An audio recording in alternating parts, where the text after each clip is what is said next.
সুন্নাত এবং বেদাতের আলোচনা বুঝাতে গিয়ে আপনাকে প্রথমত বুঝতে হবে, আপনারা কি অধৈর্য হয়ে যাচ্ছেন? সুন্নাত এবং বেদাতের আলোচনা বুঝাতে গিয়ে আপনাদের প্রথমত বুঝতে হবে যে মানুষের জীবন দুই ভাগে বিভক্ত। কয় ভাগে? দুই ভাগে।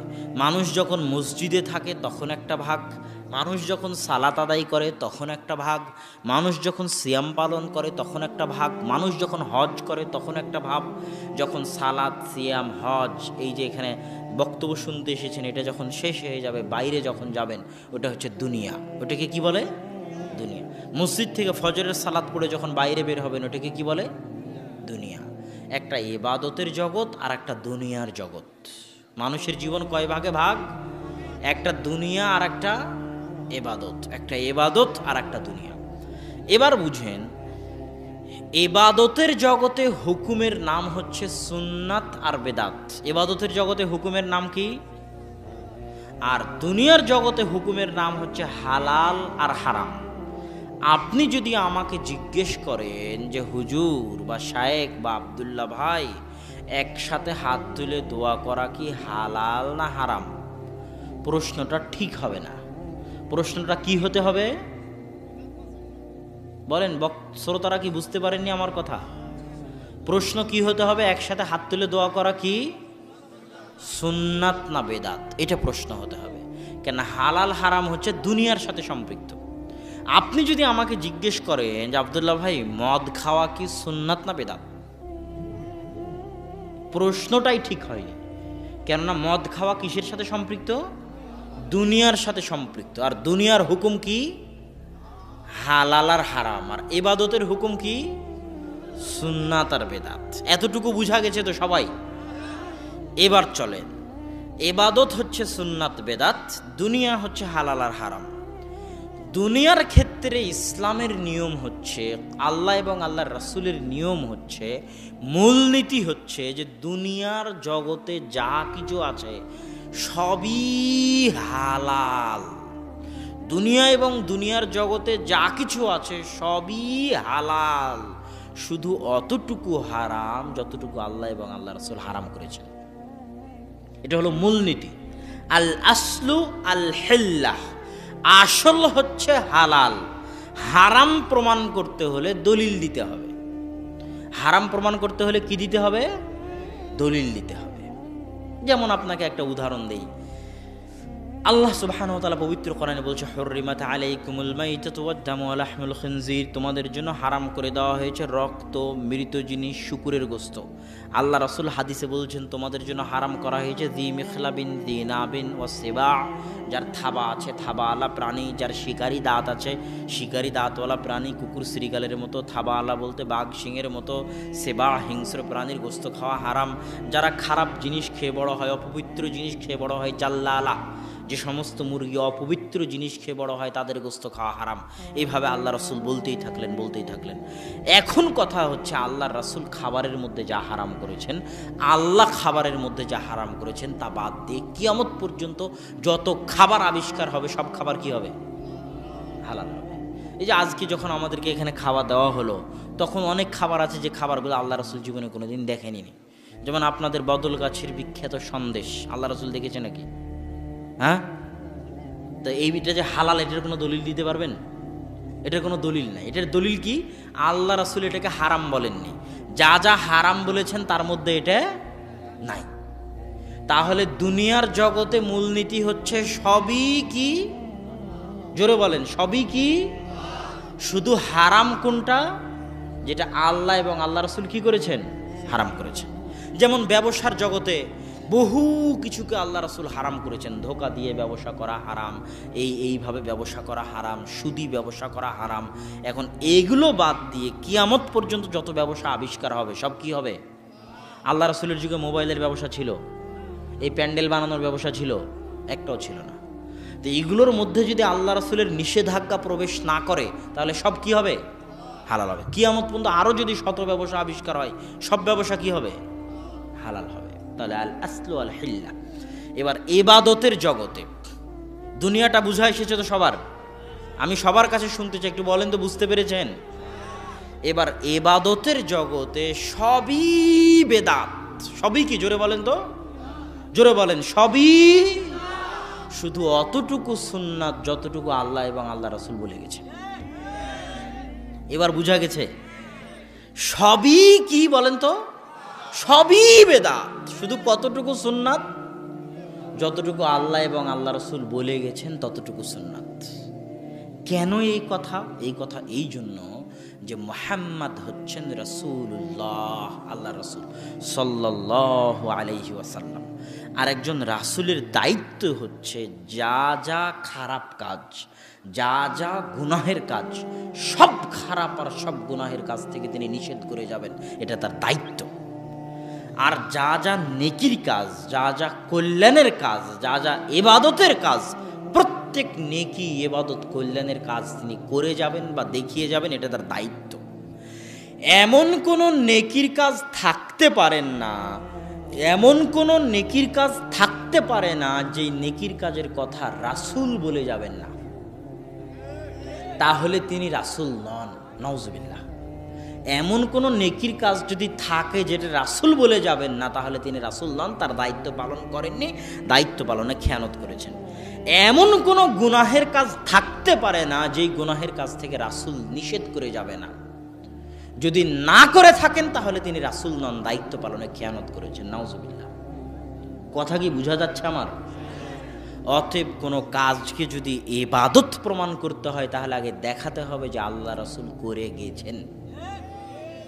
আল্লাহ রাসূল যদি করে না গিয়ে থাকেন আর আপনি যদি বলেন এটা ইবাদত, তাহলে আপনি বলতে চাচ্ছেন এটা ইবাদত হওয়া দরকার ছিল, আল্লাহ রাসূলের করা উচিত ছিল, বলা উচিত ছিল, এটাও ইসলামী শরীয়তের অংশ, কিন্তু আল্লাহ রাসূল খেয়ানত করে বলে যাননি। এটা আল্লাহ রাসূলের জন্য কত বড় অপমানজনক বলেন, কত বড় অপমানজনক?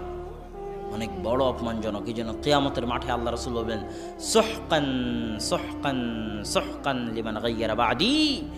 আমার মৃত্যুর পরে আমার দিনের মধ্যে যারা মাতাব্বরি করেছো, বাটপারি করেছো, মাতাব্বরি করে দিনের মধ্যে কম বেশি সংযোজন বিয়োজন করেছো, তারা দূর হও। এদের হাউজে কাউসারের পানি পান করার অধিকার নাই। কেননা আমি রাসূল, লা ইন্নী আতকাকুম ওয়া আখশাকুম লিল্লাহ, আসমানের নিচে জমিনের উপর আমি সবচেয়ে বেশি আল্লাহকে ভয় করি। এমন কোনো ইবাদত থাকবে আর আমি করে যাব না, এটা তুমি আমাকে দেখাতে চাও? আমি রাসূল, কোনো ইবাদত যদি থাকে আমি বলে যাব, আমি করে যাব, এটা আমার দায়িত্ব। আর যদি আমি করে না যাই আর তুমি জোর করে বৃদ্ধি করে থাকো, তাহলে তুমি আমার উপর মাতাব্বরি করেছো, আমাকে অপমান করেছো। আজকে হাউজে কাউসারের পানি পান করার তোমার ভাগ্য হবে না। আপনাকে আরেকটু বুঝাই সুন্নাত বেদাত। ইমাম মালিকের নাম শুনেছেন? ইমাম মালিক 179 হিজরিতে মারা গেছেন। মুয়াত্তা মালিকের লেখক। মুয়াত্তা মালিক নামে একটা হাদিসের গ্রন্থ আছে, যে হাদিসের গ্রন্থের লেখক হচ্ছে ইমাম মালিক। 4 মাযহাবের এক মাযহাব আছে মালিকি মাযহাব, সেই মাযহাবের তিনি ইমাম। মদিনার মানুষ, মদিনাতেই জন্ম, মদিনাতেই মারা গেছেন। মসজিদে নববীতে দারস দিয়েছেন। বাকিউল গারকাতে তার কবর আছে। ইমাম মালিক রাহিমাহুল্লাহ রাহমাতান ওয়াসিআ। ইমাম মালিকের দরবারে একজন ব্যক্তি এসে বলতেছে, ইমাম মালিক, উরিদু আন উহরিমা মিন কবরি রাসূলিল্লাহি সাল্লাল্লাহু আলাইহি ওয়াসাল্লাম। ইমাম মালিক, আমি আল্লাহর রাসূলের মসজিদ থেকে, আল্লাহর রাসূলের কবরের পাশে থেকে ইহরাম বাঁধতে চাই। ইহরাম বাঁধা বুঝেন? ইহরাম বাঁধা মানে হচ্ছে হাজিরা একটা সাদা কাপড় পরে না, ওই সাদা কাপড় পরে লাব্বাইক আল্লাহুম্মা লাব্বাইক লাব্বাইক লা শারীকা লাক লাব্বাইক ইন্নাল হামদা ওয়ান নি'মাতা লাক ওয়াল মুলক লা শারীকা লাক, এই যে পরে চিৎকার করতে করতে, এটাকে বলে ইহরাম বাঁধা। এটাকে কি বলে?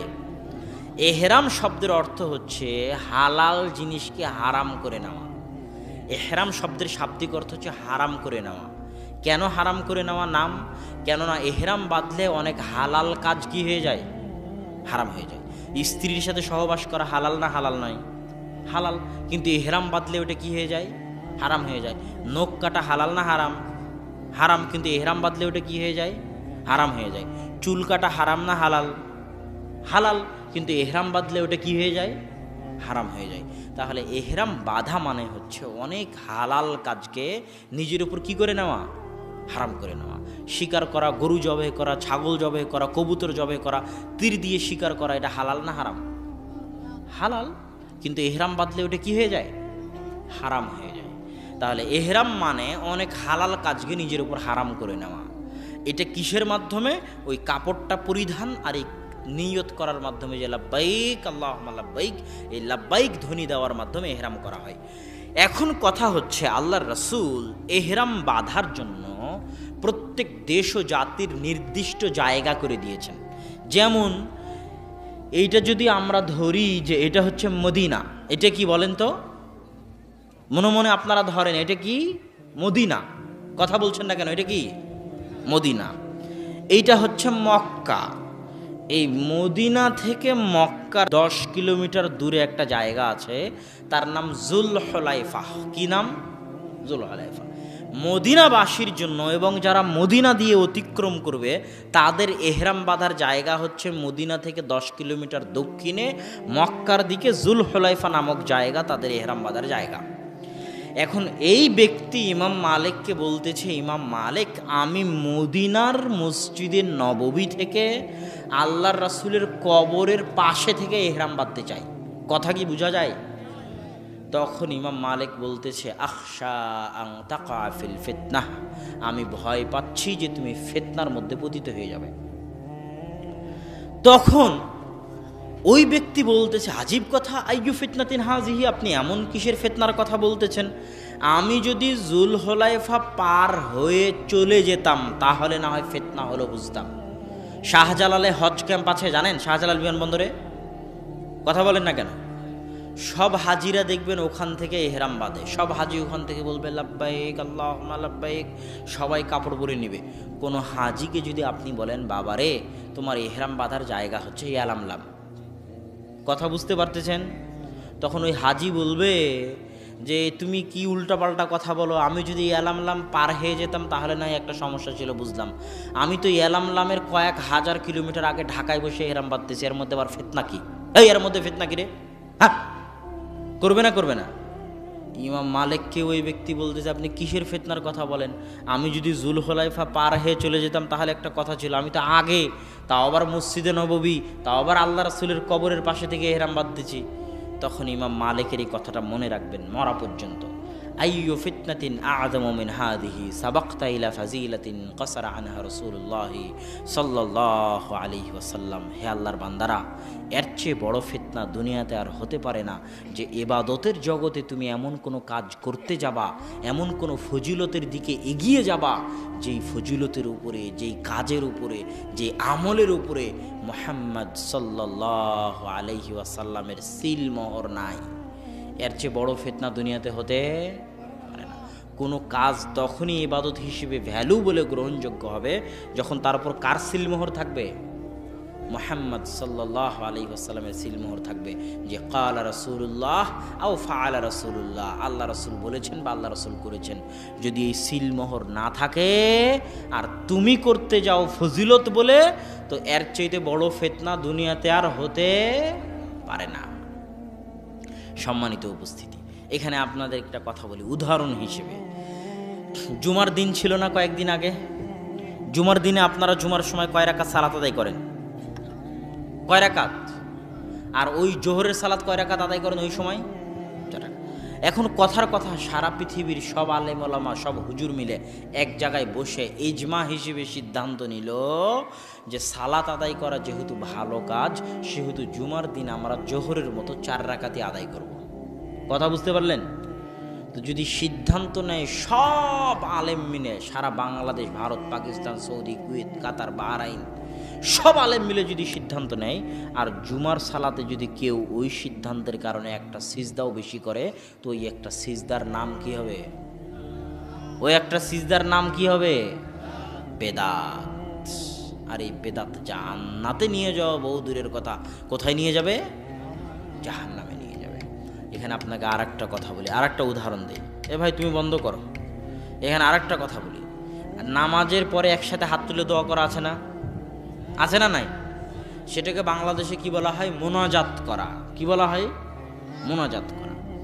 আমি কোনো ফতোয়া দিব না, আমি আপনাকে বুঝাই যে আসমানের নিচে, যে আসমানটা দেখতে পাচ্ছেন রাতের আকাশে তারা জ্বলতেছে, এই আসমানের নিচে আর এই জমিনটার উপরে মোনাজাত করার জন্যে সালাতের চাইতে বড় কোনো মাধ্যম পৃথিবীতে আর নাই।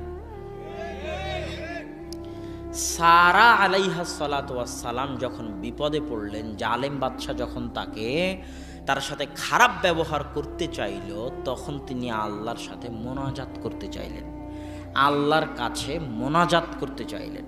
মোনাজাত করার জন্য তিনি জালেম বাদশাকে বললেন যে আমাকে একটু সময় দাও, ওযু করি আর কি করি, 2 রাকাত সালাত আদায় করি। তার মানে আল্লাহর নিকটে মোনাজাত করার সবচেয়ে বড় মাধ্যম কি? সালাত। রাসূল সাল্লাল্লাহু আলাইহি ওয়াসাল্লাম যখনই কোনো বিপদে পড়তেন, বা দারাইলা সালাহ, যখনই কোনো বিপদে পড়তেন তখনই তিনি মোনাজাতে দাঁড়িয়ে যেতেন, মানে সালাতে দাঁড়িয়ে যেতেন। সালাত শব্দের শাব্দিক অর্থ কি? দোয়া করা। দোয়া করা মানে মোনাজাত করা। দোয়া করা মানে কি? সালাত শব্দের শাব্দিক অর্থ কি একটু সবাই বলেন তো? দোয়া করা। সালাত শব্দের শাব্দিক অর্থ কি? দোয়া করা মানে কি? মোনাজাত করা। তাহলে সালাত মানে মোনাজাত, সালাত মানে মোনাজাত, সালাত মানে মোনাজাত। মোনাজাত করার সালাতের চাইতে বড় মাধ্যম দুনিয়াতে আর নাই। বিশ্বাস না হলে আমি আপনাকে বলি, আপনি যে বিপদে পড়েন না কেন, ওয়াল্লাহি আল্লাহর কসম, ওয়াল্লাহি আল্লাহর কসম, আমি বহু চাক্ষুষ সাক্ষী এরকম ঘটনার।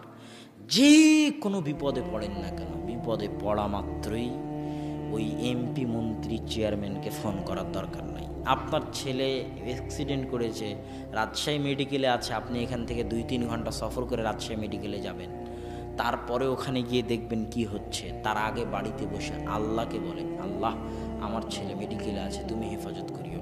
3 ঘন্টা যেতে যা সময় লাগবে তার আগেই আল্লাহ ব্যবস্থা করে দেবেন। তো আল্লাহর নিকটে যে মোনাজাত করবেন তার জন্য সবচেয়ে বড় মাধ্যম কি? 2 রাকাত সালাত। যখনই বিপদে পড়বেন, ওয়াল্লাহি আল্লাহর কসম, 2 রাকাত সালাত আদায় করেই দেখিয়েন। বিপদে পড়ে, বিপদে পড়া মাত্রই সালাতে দাঁড়িয়ে যাবেন, বিপদে পড়া মাত্রই অজু করে 2 রাকাত সালাতে দাঁড়িয়ে যাবেন। আমার কোনো ভাষা নাই, আমার বুঝানোর কোনো ভাষা নাই মানুষকে এটা বুঝানোর যে এই 2 রাকাত সালাতের ফজিলত কত। আমার মনে হয় না এমন কোনো বিপদ আছে দুনিয়াতে যে বিপদে 2 রাকাত সালাত আদায় দিয়ে দূর করা সম্ভব নয়। এমন কোনো বিপদ আমার মনে হয় না দুনিয়াতে আছে যেই বিপদ এই 2 রাকাত সালাত দিয়ে দূর করা সম্ভব নয়। 2 রাকাত সালাত দিয়েই ওই বিপদ দূর করা সম্ভব। তো মোনাজাত করার সবচেয়ে বড় মাধ্যম কি হলো তাহলে? সালাত আদায় করা। এবার যখন আল্লাহু আকবার বলে মোনাজাতে দাঁড়ালাম, মানে সালাতে দাঁড়ালাম, আলহামদুলিল্লাহ রাব্বিল আলামিন, মোনাজাত কিন্তু শুরু হয়ে গেছে। ইহদিনাস সিরাতাল মুস্তাকিম সিরাতাল লাযিনা আন'আমতা আলাইহিম, মোনাজাত চলতেছে। তারপরে কোরআনের অন্যান্য সূরা তেলাওয়াত করলাম, রুকুতে চলে গেলাম, আল্লাহর তাসবিহ তাহলিল পাঠ করলাম, রুকু থেকে উঠলাম, আল্লাহর প্রশংসা করলাম, সিজদায় চলে গেলাম। এটা হচ্ছে মোনাজাতের মধ্যে সবচেয়ে গুরুত্বপূর্ণ মুহূর্ত। আল্লাহর নিকটে সবচেয়ে নিকটে কখন থাকে মানুষ? যখন মানুষ কোথায় থাকে? সিজদায় থাকে। কিছু চাইতে হলে আল্লাহর নিকটে সিজদায় চাওয়া উচিত, কোরআনের আয়াত বাদ দিয়ে, হাদিসের দোয়া দিয়ে, নিজের বানানো আরবি দিয়ে সিজদায় আল্লাহ সুবহানাহু ওয়া তাআলার নিকটে চাইবেন। সিজদা থেকে উঠলেন, মোনাজাত চলতেছে, 2 সিজদার মাঝের দোয়া কিন্তু অনেক সুন্দর একটা মোনাজাত। আবার সিজদায় গেলেন, আবার আল্লাহর তাসবিহ তাহলিল পাঠ করলে আবার মোনাজাত করতে লাগলেন। সিজদা থেকে উঠলেন, এইভাবে সালাত শেষ হয়ে যাচ্ছে। এবার সালাম ফিরার পূর্বে প্রথমে তাশাহুদ পড়লেন, আল্লাহর রাসূলের উপর সালাত পাঠ করলেন, সালাম পেশ করলেন, তারপর আল্লাহ রাসূলের উপর দরুদ পেশ করলেন। তারপর এবার শুরু হয়ে গেল মোনাজাত। যত মোনাজাত আপনার জানা আছে, যত কোরআনের আয়াত জানা আছে, যত আল্লাহ রাসূলের হাদিস জানা আছে, যত আরবি দোয়া মুখস্থ আছে, যত নিজে আরবি বলতে পারতেছেন, সব সালাম ফিরানোর আগে চলতে থাকবে দীর্ঘক্ষণ মোনাজাত। এবার যখন আসসালামু আলাইকুম বলে সালাম ফিরলেন, তখন কি শেষ হয়ে গেল? একটু জোরে বলেন তো, কি শেষ হয়ে গেল? মোনাজাত শেষ হয়ে গেল। এখন কেউ যদি বলে হুজুর মোনাজাত করালো না, তাকে যদি আমি জাহেল প্রমাণ করতে না পারি, তাহলে আমি আপনার বদলগাছিতে আসবো না ইনশাআল্লাহ। কেননা মোনাজাত শেষ হয়ে গেল। এবার যখন আসসালামু আলাইকুম বলে সালাম ফিরলেন, এবার যত হাদিস গ্রন্থের হাদিস আছে সব খুলে দেখেন, সব জিকির, আজকার, তাসবিহ, তাহলিল, নাস, ফালাক, ইখলাস, আয়াতুল কুরসি সব দিয়ে ভর্তি। যখন সমাজে একসাথে হাত তুলে দোয়া করার বেদাত ঢুকেছে, তখন 2টা সুন্নাত উঠে গেছে সমাজ থেকে। একটা সুন্নাত সমাজের মানুষ ভুলে গেছে যে সালাতই হচ্ছে মোনাজাতের সবচেয়ে বড় মাধ্যম। আর একটা হচ্ছে সালাম ফেরানোর পরে যে জিকির, আজকার, তাসবিহ, তাহলিল করতে হয়, এটাও ভুলে গেছে। সলাতুল জানাজা, জানাজা মানে কি? জানাজা মানে লাশ, জানাজা মানে কি? লাশ। আর সালাত মানে মোনাজাত, লাশের জন্য মোনাজাত। সালাতুল জানাজা মানে কি? লাশের জন্য মোনাজাত। সালাতুল জানাজা মানে হচ্ছে লাশের জন্য মোনাজাত। আল্লাহু আকবার। সূরা ফাতিহা, সূরা ফাতিহা এই জন্য আল্লাহর প্রশংসা করতে হয় দোয়া করতে হলে, মোনাজাত করতে হলে আল্লাহর প্রশংসা করতে হয়। সূরা ফাতিহা শেষ আল্লাহু আকবার। দরুদ শরীফ, দরুদ শরীফ কেন?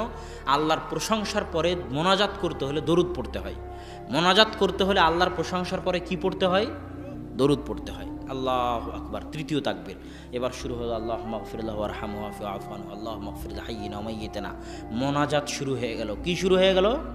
মোনাজাত শুরু হয়ে গেল। আল্লাহে আল্লাহর কসম, আল্লাহে আল্লাহর কসম, সারা বাংলাদেশ কেন সারা পৃথিবীর সব আলেম ওলামা, সব হুজুর মিলে কবরের পাশে দাঁড়িয়ে একসাথে হাত তুলে যদি আপনার আব্বার জন্য মোনাজাত বানাতে থাকে বাংলায়, সারা পৃথিবীর সব হুজুর মিলে যদি বানাতে থাকে, তো তৃতীয় তাকবীরের পরে আল্লাহর রাসূল মুহাম্মদ সাল্লাল্লাহু আলাইহি ওয়াসাল্লাম যে মোনাজাত শিখিয়ে দিয়েছেন, তার চেয়ে ভালো মোনাজাত বানাতে পারবে না। আল্লাহুম্মা গফির লাহু ওয়ারহামহু ওয়াফি আফু আনহু, এই যে দোয়াটা আছে মৃত ব্যক্তির জন্য মোনাজাত স্বরূপ, এর চেয়ে ভালো দোয়া সারা পৃথিবীর হুজুর মিলে কবরের পাশে দাঁড়িয়ে যে মোনাজাত করবে বাংলায় বানাতে পারবে না। এই দোয়ার চাইতে ভালো দোয়া বানাতে পারবে না। এই দোয়ার চাইতে ভালো দোয়া বানাতে পারবে না। এই দোয়ার চাইতে ভালো দোয়া বানাতে পারবে না। সারা পৃথিবীর সব মানুষ মিলে যদি মনে করে আল্লাহ রাসূলের জন্য দরুদ বানাবে, তো আল্লাহুম্মা সাল্লি আলা মুহাম্মাদ ওয়া আলা আলি মুহাম্মাদ কামা সাল্লাইতা আলা ইব্রাহিম ওয়া আলা আলি ইব্রাহিম ইন্নাকা হামিদুম মাজিদ, এই দরুদের চাইতে ভালো দরুদ বানাতে পারবে না শেখ সাদী হলেও। বালাগাল উলা বিকামালিহি কাশাফাত দুজা বিজামালিহি সাল্লু আলাইহি ওয়া আলিহি বলে যে হাসনাত জামিউ খিসালিহি বলে যে তিনি দরুদ বানিয়েছেন, ওরকম হাজারো শেখ সাদী যদি জন্মগ্রহণ করে, তো আল্লাহর রাসূলের শিখানো এই দরুদের চাইতে ভালো দরুদ বানাতে পারবে না। তো সালাতুল জানাজা মানে মৃত ব্যক্তির জন্য মোনাজাত। আসসালামু আলাইকুম বলে যখন জানাজার সালাত শেষ হয়ে গেল, তখন কি শেষ হয়ে গেল? মোনাজাত শেষ হয়ে গেল। এটাই মানুষকে বোঝানো যায় না। যদি না বুঝে তাহলে তার জ্ঞান নাই, সে জাহেল। আর যদি বলার পরও বুঝতে না পারে তাহলে কিছু করার নাই। কিন্তু বাস্তবতা এটাই যে সালাতের চাইতে মোনাজাতের বড় মাধ্যম পৃথিবীতে আর নাই। আল্লাহ সুবহানাহু ওয়া তাআলা আমাদের সঠিকভাবে বুঝার তৌফিক দান করুক, আল্লাহুম্মা আমিন। সম্মানিত উপস্থিতি, সুন্নাত বেদাত, তাওহীদ এবং শিরকের উপর সংক্ষিপ্ত আলোচনা আমি আপনাদের মাঝে পেশ করতেছিলাম। তার মধ্যে তাওহীদের আলোচনার মধ্যে আল্লাহকে রব হিসেবে মানা, এটা স্পষ্ট করেছি। আল্লাহকে ইলাহ হিসেবে মানা, এটা স্পষ্ট করেছি।